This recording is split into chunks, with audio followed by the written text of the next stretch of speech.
Sa mga kapatid nating trabahador o manggagawa, paano kung hindi ka na nga pinasahod ng tama at nang magreklamo ka ay sinuspindi ka pa?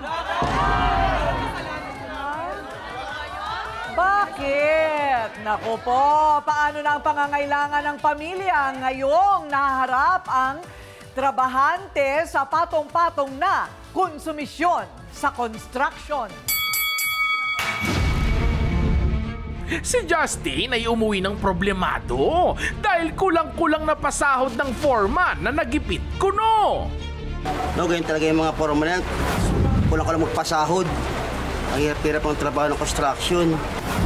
Kasi ako, nag-construction din ako nagtatrabaho ng maayos tapos kulang sahod. May pangangailangan din ako na kailangan bayaran lalo sa bill sa bahay. So ano, Jess? Meron na bang solusyon sa kulang na sahod sa construction? Kulang na nga ang sweldo at ngayon, suspendido pa, talaga ba? Pakinggan natin ang kanyang reklamo. Justin, humarap ka na.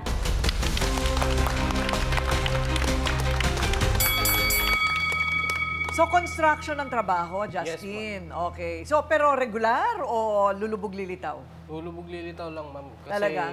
Opo. Magkano isang araw? Sa akin po, skills po kasi, ma'am, 850 po. 850. O, Yes malaki po. din, ha? Mm. Pero bakit? Pagka iba-iba ba yun? Yes po, ma'am. Ikaw, ano yung toka mo? Sa akin, ma'am, sa tubero po kasi ko, sa kitchen, mga... Tubero, ayun. So medyo malaki-laki kasi skilled. Yes po. Meron siyang kaalaman na hindi alam ng iba. Yes. So 850 a day. Anong nangyari? Bale, kasi nung third week ng May, okay naman yung pasahod niya hanggang second week ng June. Tapos, nung third week na ng June, yun, doon na po nag-umpisa na hindi na po nakukompleto yung sahod. Okay. Anong ibig sabihin na hindi nakukompleto? Pauuwiin. Ano ba kayo, arawan? Arawan po. Arawan. So bago kayo umuwi, eto na, nagaganyan na. Hindi po. Ano po yun? Bale, weekly po. Tuwing Weekly. Saturday po yung sahod talaga namin. Okay, so 6 na araw. Apo. So bakit, May bali po kasi kami tuwing Wednesday. Sa akin po, 1,000. Then, sa Sabado, yun na po yung pinakasahod namin. Okay, so pwede kang bumali midweek. Yes po. Okay, bumali ka. Opo. Magkano? 1,000 lang po yung bali Okay, so na yun. magkano dapat ang ibinayad sa'yo? Sa ano po, kasi 850 ako, dapat sa isang linggo, 5,100, minus mo yung 1,000, 4,100 pa po dapat. Magkano lang ang nabigay? 2,000 lang po.